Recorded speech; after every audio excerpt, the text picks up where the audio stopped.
गर्मियों के मौसम में एक गांव में सभी गांव वाले अपनी अपनी चौपर लेते हुए थे। चांदनी रात थी और ठंडी ठंडी हवा चल रही थी। इस गांव में नमन अपनी पत्नी और बच्चों के साथ रहता था। नमन का बेटा राजू चंद की ओर देख रहा होता है और नमन से बोलना है, पिताजी, ये चंद रात में चंद होता है और दिन में सूरज क्यों बन जाता है? बेटा, चंद और सूरज दो अलग अलग चीज हैं। सूरज दिन में निकलता है और चंद रात में। समझे? रात काफी हो गई है, मुझे भी सोने दो, कल काम पर जाना है। नमन सोने लगता है, लेकिन राजू को नींद नहीं आई और वह चंद को देखा। राहत है। थोड़ी देर बाद चंद का रंग बदलने लगता है और वह लाल रंग का हो जाता है। यह देख राजू नमन से बोलना है, पिताजी, चंद का रंग बदल गया है। देखो देखो, वो लाल हो गया। क्या है राजू, सोनी दे। मुझे ना तो खुद सो रहा है और ना मुझे सोनी दे रहा है। क्या हुआ, क्या बात है? राजू डरते हुए चंद की तरफ इशारा करता है। नमन चंद को देख घबराते हुए बोलना है, सचमुच में लाल हो गया है। ये सब क्या हो रहा है? तभी चंद हंसने लगता है और बोलना है, तुम सबकी मौत ए रही है कुछ, दोनों में सब मारोगे? चंद का रंग फिर से पहले जैसा सफेद हो जाता है, लेकिन गांव वाले काफी घबरा जाते हैं और अगले दिन सुबह गांव की चौपाल में मिलते हैं। नमन भीम से बोलता है, भीम भैया, कल देखा आपने, चंद का रंग बदल गया था और वो हमें करने की भी धमकी दे रहा था। पता नहीं क्या हो रहा है ये सब कुछ। हाँ, देखा तो मैंने भी अपनी छठ से था, लेकिन मुझे कुछ बात समझ नहीं आई। मुझे तो आंखों का ब्रह्म लगा। भैया, ये कौनो गणित का सवाल है जो तुमको नहीं समझ आया है? और दारू पिए थक जब ब्रह्म लगा। अरे यूं चंदवा, हम लोगों को धमक रहा था सीधा सीधा, और तुम कहाँ हो, पर समझ नहीं आया। इसीलिए तो मैं तुमसे बात नहीं करता। पुत्तन, बिल्कुल जाहिलों की तरह बात करते हो। अरे तुम दोनों लाडो मत। एक तो ये चंद की बात से इतना डर गया है, पर ऊपर से तुम दोनों भी लाड रहे हो। मैं तो कहता हूं आज रात का इंतजार करते हैं, और अगर कुछ होता है तो कल फिर मिलेंगे और देखेंगे कि क्या करना है। और वो रात का इंतजार करने लगता है। आधी रात होते ही चंद का रंग फिर से बदलने लगता है और थोड़ी ही डर में लाल हो जाता है। गांव वाले अपनी अपनी चो पर खड़े होकर यह सब देख रहे होते हैं। मुझे देख रहे हो, लगता है मेरी बात तुम लोगों को समझ नहीं आई। लगता है तुम लोग मर के ही मानोगे। चांद की बात सुनकर नमन कहता है, चंद जी, हम इसे छोड़कर कहानी नहीं जाएंगे, लेकिन तुम हो कौन? लगता है तुम लोगों ने मरने का ठान लिया है। अगर ऐसा ही है तो फिर ये लो। चांद के ऐसा बोलते हैं, वहां लाल रंग की बारिश होने लगती है। यह देख गांव वाले घबरा जाते हैं, लेकिन वहीं पर एक शराबी जिसका नाम दिनेश होता है, वो बोलता है, तुम लोग तो बोल रहे हो कि ये लाल रंग की बारिश हो रही है, मुझे तो ये रेड वाइन लग रही है। यह सुनकर दिनेश की पत्नी सीमा गुस्से में उसको बोलती है, हे भगवान, मेरी फूटी किस्मत, पता नहीं कहाँ से ये शराबी मेरे पल्ले पड़ गया।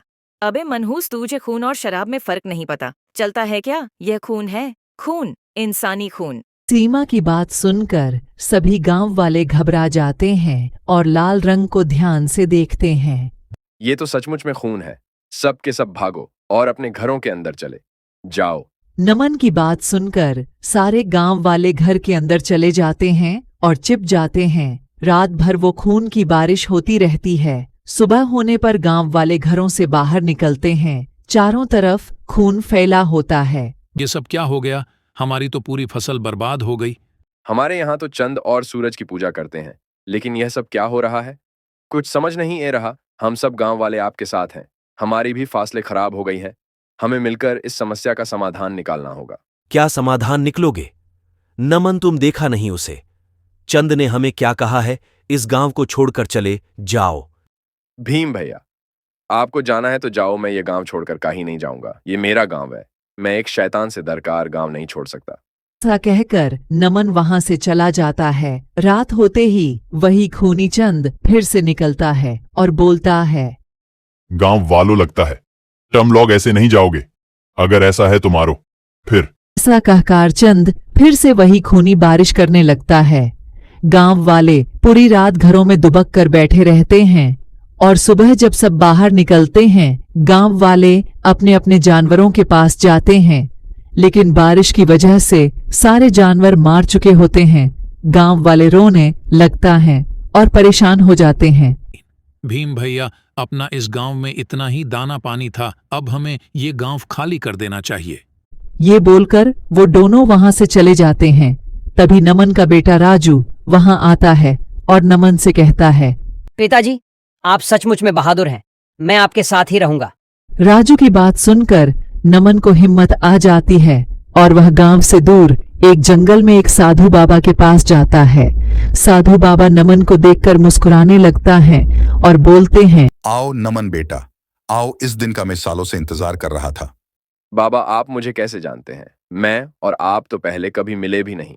नमन बेटा, मैं तो तुम्हें तुम्हारी पिछले जन्म से जानता हूं। ये सब जो हो रहा है तुम्हारे पिछले जन्मों का परिणाम है।